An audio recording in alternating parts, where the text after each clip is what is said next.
Graça e paz, bom dia, boa tarde, boa noite. Eu sou Gerilson Ramos, estamos aqui no canal Palavra que Transforma GR Oficial. Deixar uma palavra de Deus para mim, para você, né? Uma palavra que está lá em Judas, né? No apóstolo Judas, que ele diz assim, né? Judas diz que a batalha é pela fé. Judas diz que enquanto se aplicava a escrever uma carta sobre a salvação pela fé no Senhor Jesus, lhe ocorreu algo muito urgente, que precisava ser falado aos anjos, ou seja, aos salvos, que precisava ser falado aos anjos, aos santos, ou seja, aos salvos, a necessidade de lutar incansavelmente pela fé. Ele havia sido revelado para que não se contaminasse. Era preciso que ele não somente defendesse a verdade doutrinária do Evangelho, como também programasse a todos, afinal, a todos programasse o Evangelho que fosse falado.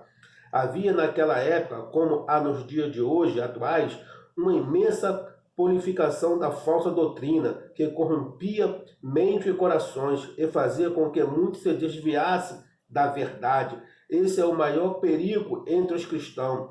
E Judas, como um dos seus líderes da igreja, sabia que devia confrontar os falsos mestres e os seus falsos ensinos. Vivemos em uma verdadeira guerra espiritual, por isso temos que estar atento e vigilante para preservarmos o nosso bem precioso, que é a nossa salvação em Cristo Jesus. Então a gente vê que Judas, ele já falava dos falsos profetas, dos falsos mestres, das pessoas que ensinavam o evangelho totalmente virtuoso, o evangelho que não era aquilo que o evangelho genuíno pregava. Não era aquilo que os apóstolos de Jesus Cristo pregavam, os apóstolos de Jesus Cristo falavam. E assim a gente vê no dia de hoje, meu irmão. No dia de hoje não muda. As pessoas estão querendo pregar um evangélico muito fácil, um evangelho que tudo pode, um evangelho que você só ganha, um evangelho que você não vai perder nada, um evangelho que não tem sofrimento, que não tem renovo, um evangelho que não tem consequência daquilo. Mas o verdadeiro evangelho de Cristo, nós temos que ter a marca de Cristo em nós. Não é uma marca de tatuagem, não é uma marca, não. É uma marca de perseverança. Então, Judas, ele lutou contra isso tudo. Ele pregou, mas falava a verdade.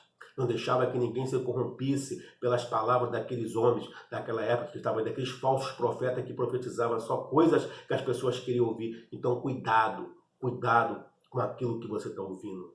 Porque o evangélico, meu irmão, ele diz, no mundo teremos lutas, mas eu venci e vós também vencereis. O evangélico não é só de bênção, não é só de glória, não. O evangélico é de luta e é de perda. Mas que Deus vai te dar a vitória. Viva hoje como Jesus Cristo voltasse ainda hoje. Que Deus te abençoe.